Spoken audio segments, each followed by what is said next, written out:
friends. Uncle Marv here with another episode of the Unhealthy Podcast, the show where we try to learn how to live healthy and be happy. And one of the ways we do that is to get rid of or eliminate all of the unhealthy things we have been doing in life and turn them into healthy things or focus on the healthy things. And it's not just, health and exercise and diet. We also talk about the mind and the body and the spirit. And we're going to continue our conversation with Coach Elle, and we're back to talk about relationships. So, Coach, how are we doing? Great. Thank you for putting together this episode. Yes. Thank you. All right. Well, thanks you for coming back and for offering to do this for us. And for those of you that may have joined us for the first time, this is actually part 2 of what we think will be a 7-part series called Calling in the One. And it should be a very good thing for us here. And last week we were tackling the session called Preparing for Love, just simply getting ourselves ready and for all of that. So, Coach, what are we going to be doing this week? So this week is all about second step, which is completing the past. So the goal is about helping clients to remove all that is not aligned with receiving happy, healthy love. So we're going to dig deep and step by step clean up what has happened in the past that we have been carrying, mostly the emotions within ourselves and mostly in our body. And I tell my clients that let's feel the feelings and befriend the feelings because the feelings always comes since you were a kid. And somehow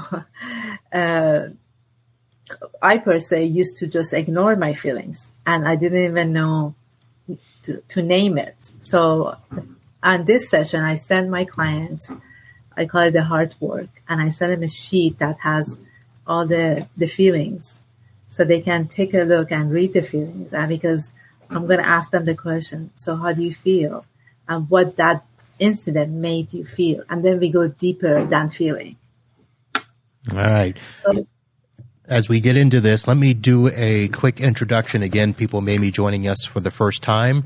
I simply called her Coach Elle, but this is actually Elle Abizadeh, a relationship coach, and her website is hearttoheartcoaching.org, and I will have a link in the show notes. And we are going to be following basically the workbook that is set up for Calling in the One. You can find that on the website, and I'm actually going to have a link so that you can get your own copy of the ebook and a worksheet to maybe follow along with us and start your own process to better relationships. So that the ebook and the worksheet is kind of the first step to do Calling in the One. So those a lot of my clients, I give, they just do the workbook because it's fast and easy, just basically just answering the questions and reading like small paragraphs. And then they will be ready to dig deeper and start our sessions for Calling in the One. Okay. And I do want to make one little point as well. The ebook is, called Unlocking the Path to Successful Dating. I just want to let listeners know this isn't really just for people that are single and dating. This can be for all relationships, whether you're married or divorced and you're looking to, reestablish a good, healthy relationship. Did I read that correctly? Yes. So it's basically about understanding what your needs are and being able to communicate that to your partner. Maybe a husband or a wife for 30 years and you still, or we're like looking and seeing, oh, you know what, this and this and this we haven't talked about. And there's something that it has been happening that we never kind of put a finger on it, but then it has been bothering me for so many years. So that can be one. Or for people who are just starting, they were divorced many years ago and now they're like wanting to have bring their life partner. But the first step is understanding and knowing ourselves and see what makes us happy. What is our goal? What is our need, basically? And that's the workbook is all about. All right. And we have links to both of those as well. You can sign up and get those and follow along. And last week we talked about preparing for love. And week 2 is called Completing the Past. So my first question is going to be, are we really completing the past? I mean, what is the whole sense of, are we talking about just simply putting it behind us? Are we acknowledging what's in the past? Where does that actually start? Yes. So, we kind of look at the past and see what the incident that happened in the past, even if you're a child or in the last relationship, that kind of gave you or made you become this person who you are today. And by saying that, it doesn't mean that it's going to go away, but then it will. I have tools that I can help my clients that if they go out and something happens, an incident happens today after calling the one, and they see, okay, you know what, that reminded me of my past interaction. So you have tools after that to how to sit with what has happened and kind of go beyond that, because now you're not going to be the victim of the incident. I tell my clients, she was around 41, 42. And the question that I asked her, so what is it about you today at 42 that you can say that you have accomplished? Versus that child who was, 12 years old, that incident happened to her. And I mean, as soon as I ask that question, then your mind changes and understand who you are today as a 42-year-old, not the 12-year-old. So, I mean, I don't want to go into details of it, but it's just like, it makes it, maybe it would take you 2 days sometimes to get over that incident. But then as you go and you practice, it takes 5 minutes after that. All right. So understanding what has happened in our past, what kind of might be holding us back. Yes. And that includes, you mentioned not being a victim. So I assume that there are times where not necessarily that it's a trauma, maybe a particular event or a series of events that has formed this barrier, I guess. Am I saying that correctly? Yes, yes. And so we've got to go back and undo whatever that event or trauma was, or at least acknowledge it to understand. Yeah. I mean, you cannot undo what has happened. You just have to understand that was then and today is today. And there is, for example, I'll give you an example of me. When my relationship was over, I would keep thinking about what he has done repeatedly in my head. And I would get angry and I would get upset, And then when I did this work and I said, oh my God, let's see what I have done in this process, in this relationship, in this interaction. So that 2% or 3% or 10%, whatever it's a percentage, because in a relationship, there's two people involved. It's not just one person. So then I would say, when I realized that was the 2% of mine, I couldn't communicate. I did not. I didn't tell him my needs. I didn't even know my needs at that time.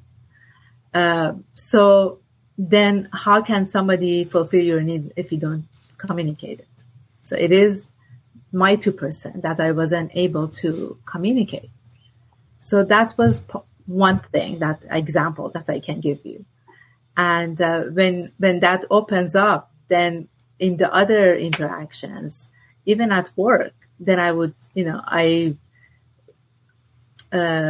or whoever would be more, it's easier to communicate, come from a space of, okay, this, I have this need, this will work better for me, let me communicate it in a nice and loving way.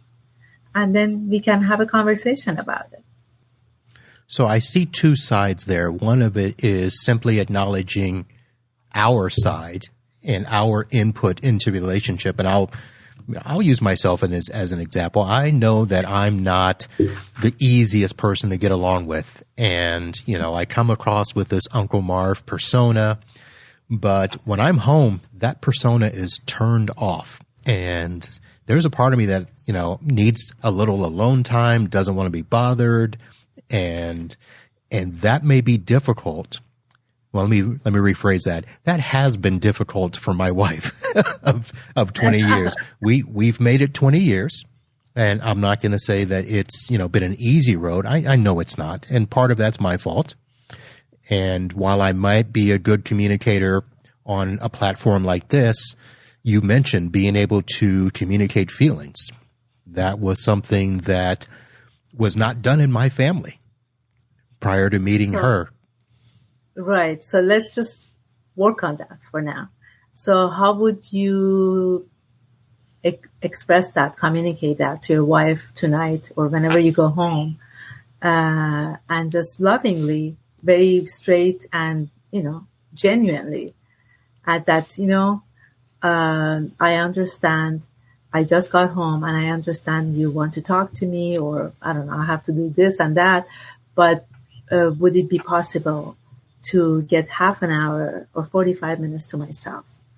I need this time to kind of decompress, just sort out what has happened during the day.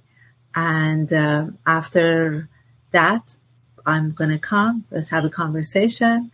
And, if you want me to, I don't know, whatever she wants you to do, I can do that. That honey-do list that's been waiting. Yeah. Okay, I can do one of on the list tonight, and then we talk about it tomorrow or on the weekend. I mean, I don't think that she will get angry if you say it this way. Well, I will tell you, since you did ask, and since this is part of my accountability to the show, I will say that this is something we have worked on, and, some of it has been things that she's already done. She already has shown what you just suggested. She knows that I need some time to decompress. And so she will give me that time. She will go and maybe start dinner or go do something else, or let me watch some crazy show that takes my mind off of work for the day. And she'll wait for me to then be the person to initiate that conversation and talk about what has happened during the day. At the same time, I've had to learn that if she presents something to me in a particular way, where she might go, I know you need some time, but I need an answer to this question, I have to recognize that, you know what, there might be times where, I need to answer that question, then I can go and have my time and decompress. Great. So it has been working for you then. Well, we're working on it.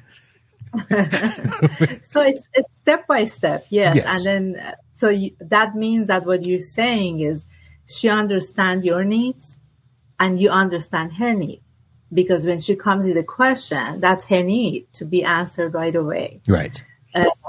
So that's her need, and you will, you're making it work. Yeah. So now there's a portion of this where, when I was looking at some of the notes and trying to gauge, okay, where might the conversation go? Of course, you're going to tell me where we need to go, but part of, completing the past is dealing with this area of forgiveness. When I hear other people talking about, working on themselves and learning to forgive and let go, how much of that is truly something that we need to work on in terms of forgiveness? You mentioned earlier, we can't undo certain events. So do we have to really forgive for those events?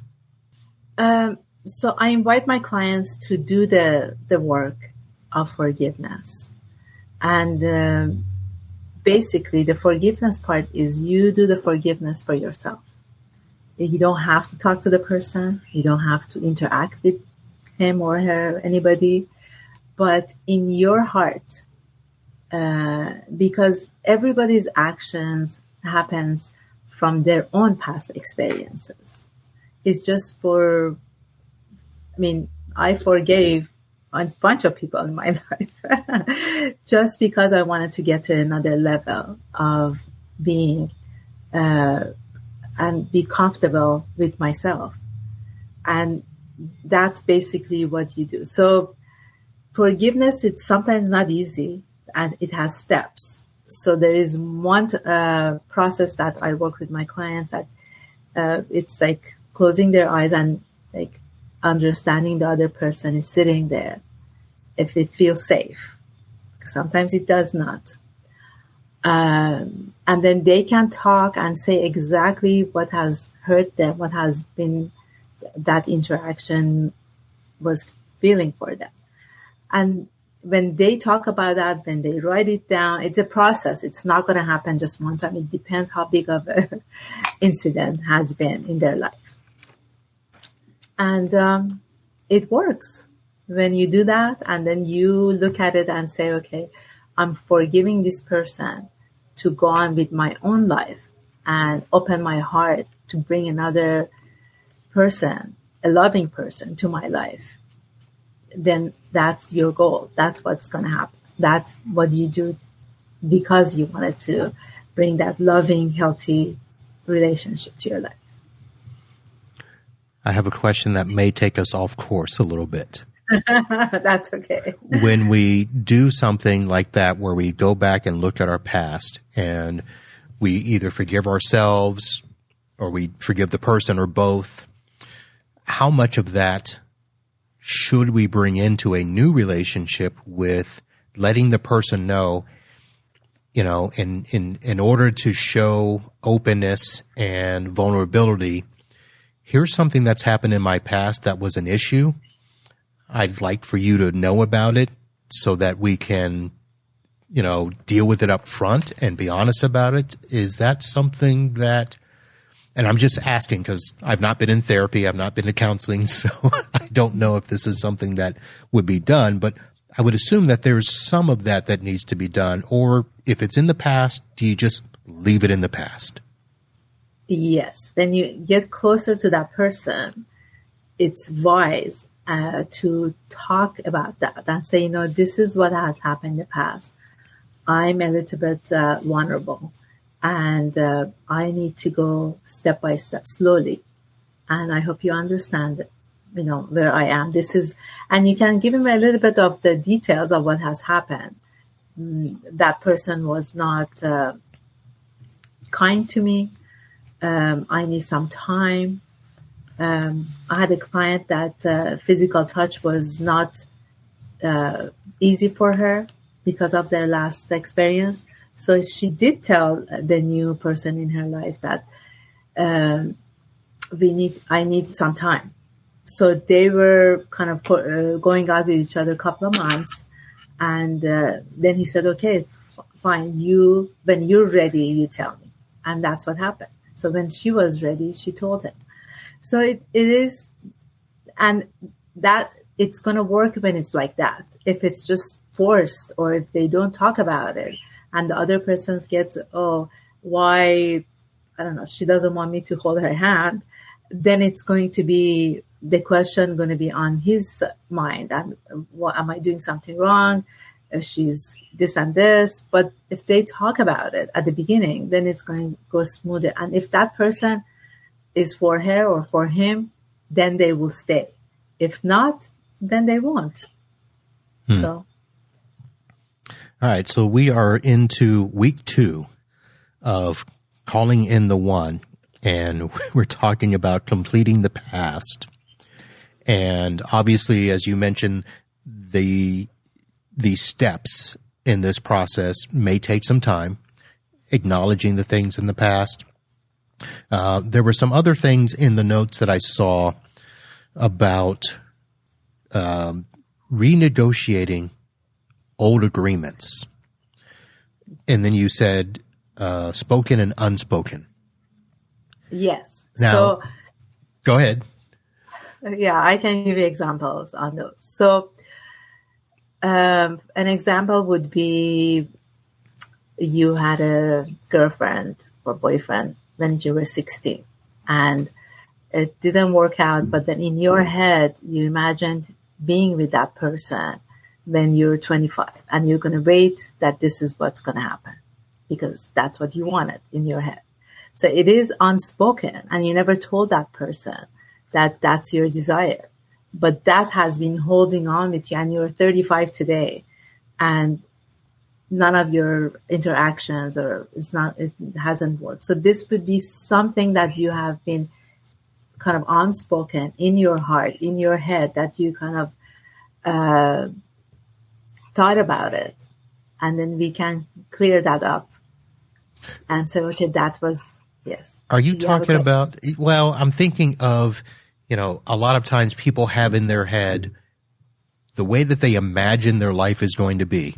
Whether, I'm going to have, a beautiful wife, 2 kids, a dog, a house, a picket fence, or the woman is thinking about, I'm going to have a big, nice wedding and there's going to be are those the types of things that come into this little, spoken and unspoken agreements that they're things we've been thinking about, but we haven't told our partner?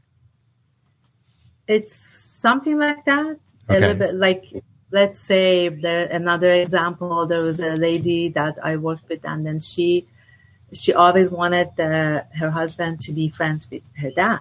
And the father was expecting this and this from somebody who would marry her daughter. But when she married this other person, this man was nothing like the way that the father was thinking and wanting. So she felt guilty about it, but she got married and they worked it out together with the husband and it was working. So she had to clean that up for herself that, okay, I did not do what my dad wanted me, but I'm happy with this person. Okay, and it's working. That just changed the situation drastically, because you're talking about agreements with people that are not the two involved. You're talking about a father. I can imagine a friend. Your friends may think that you're supposed to be with this type of person, and we're all gonna hang out. We're gonna do weekends together. But then you find your person, and that doesn't happen. The friends' expectations then become an issue. Yes. That's a lot to think about. Yes. So that's why at the beginning, you have to understand what your needs are, what kind of person you want to bring to your life. So that's one of the things on that worksheet that you will work on, that if you want an honest person, if you want a person who has these qualities, and then you look at that and say, okay, do I have these qualities in me that will be attractive to the other person? So I should have had this workbook back when I met my wife, so that I could I could see if I was the type of person that would fit into her family, because I married her whole family, and that happens a lot, right? The stereotypic Italian families or Jewish families, you marry into the family. Yeah, but the key is to be that authentic self and talking to your partner and from the beginning and say, or I don't know, after 10 years or whenever, just say, I know that your family is like this and they want to come here without calling or whatever they do. But our family, it's me, and start with me and you. And I really want to keep this and be respectful to us first, and then they come second. Of course, they're your family, and I really respect them too. I mean, it's just communication part again comes up, Right. because there's ways that you can make sure that you're both on the same page. Nice. Okay. So I know that we can't go too much into detail, and you've actually done a little more than I thought you would with the examples and stuff, but what other types of things will we have to do in this second week, this second series of completing the past? One thing that it's important is if you have some wounds from the traumas from the past, and it's hard to put it aside, I help my clients to bring it and put it aside and never forget it, but make sure that they're not in that space. That energy of that trauma is not holding them to go forward in their life, which is I think it's very important. And the last thing is about, we can say it's self-care. And if you're expecting the other person to do, like bring you flowers every week or every other day or whatever that you're expecting, are you the one who goes and buys flowers for yourself? So, well, that's interesting. Yes. So it's just even if the other person is not doing that, but if you have that, you love yourself and you love flowers, or you like to go get a massage or whatever it is, that's the self-care. That makes sure that you do that for yourself. That's the key. So if that's something that you're saying to take care of it in a self-care type of way, but what if it's something that you truly want your partner to do and you're doing it for yourself and it becomes a source of spite? Meaning that I have to do this. I wish my partner would do this. Why do I have to keep doing this? How do you reconcile that type of feelings that may come along with it? When you authentically love yourself and you're doing certain things for yourself, then it shouldn't get to that negative part. I know it shouldn't get there. No, but I assume there's an exercise in here that kind of would help us identify and separate what is self-care and what is that, what was the spoken or unspoken agreement, right? Yes. And so then if somebody like buys flowers for herself and then wants the other person to do it and they never do it and then she gets angry. So let's see, I'll ask him this question. What has happened in the past that it's bothering you today? Did your dad, your mother, in the other interactions, they didn't do something that you wanted them to do? Let's look at that. Because if we don't clear our past, we bring everything to this new relationship.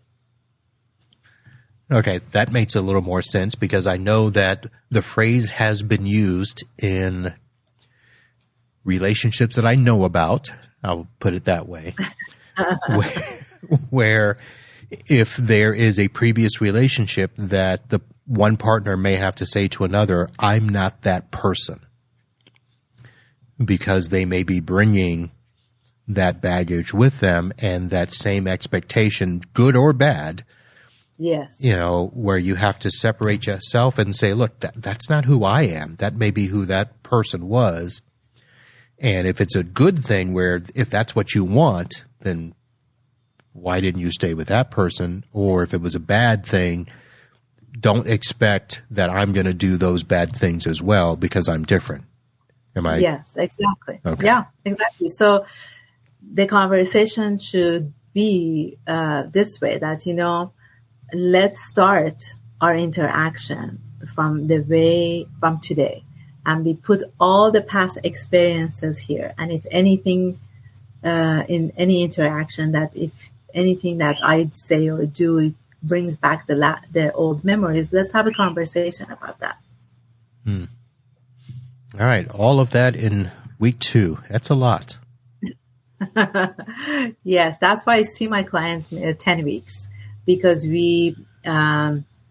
some people need more time on different, like completing the path, step 2, they need 2 weeks for that. It's just, everybody's different. All right. And to give everybody a perspective, we talk about this as calling in the one. This is actually based on a book by Catherine Woodward Thomas. And Yes. the book is titled Calling in the One. And it's based on the assumption 7 weeks to attract the love of your life.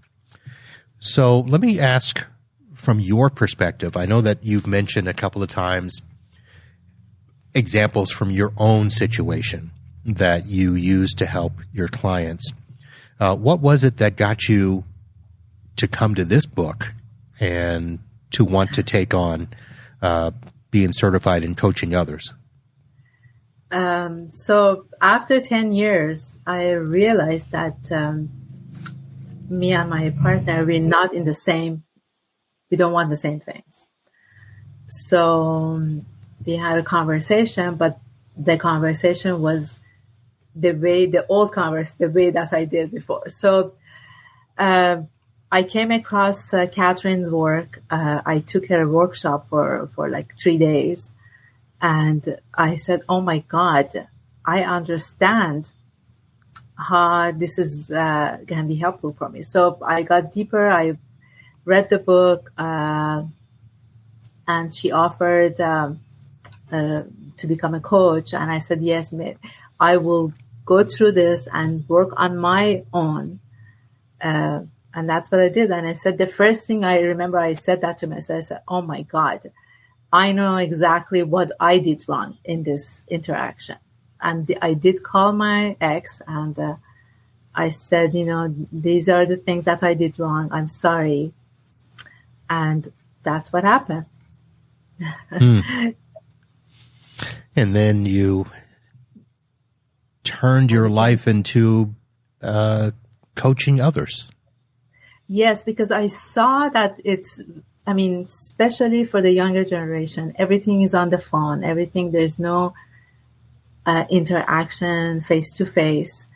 And when I was coaching my clients, I realized that there is such a huge need about knowing your feelings. Because if I'm an entrepreneur, so I built businesses in the past and I sold them. I sold my last business 7 years ago. I did recycling of electronics. I think we talked about that. Yep, we have, yes. So that, but I was not successful in my love relationships. And then this path actually made me understand of what I have been doing wrong. And it just it became my purpose to help other people. Even if they're successful in business and not in relationship or whatever has happened in the past, to help them to open their heart to new possibilities. All right, folks, there you have it. Personal experience and definitely a passion to do this. And that's what Coach Elle does. So again, I have the links in the show notes, hearttoheartcoaching.org. And we have been focusing on calling in the one. We're going to go through each of these designed weekly sessions. And we just finished week 2, completing your past. Next week will be week 3, transforming your love identity. And that sounds interesting. So I can't wait to get into that. Yes. We go deep. We go deep. All right, folks, the links, again, will be in the show notes. You'll have the link to her site. I'll also have a link to her LinkedIn page. And if you want to reach out to her, even before we finish this podcast series, you'll be able to do so and get yourself a complimentary discovery session and see if calling in the one is something for you. Yes. So, Elle, thank you very much for hanging out, and we'll do this again next week. Looking forward to it. I'll try not to bring my personal stuff into it as much. That's good. These are examples. They are. All right. Thank you, folks. And on behalf of Coach Elle, I want to say thank you for listening. Tune in next week as we get into week 3. And of course, head over to unhealthypodcast.com and check out any of the other shows that we've got going and subscribe to one of the podcatchers. That way you'll be notified when these sessions are released. That'll be everything for this show, folks. Hope you enjoyed it. Come back again. And in the meantime, go out there, live healthy, and be happy.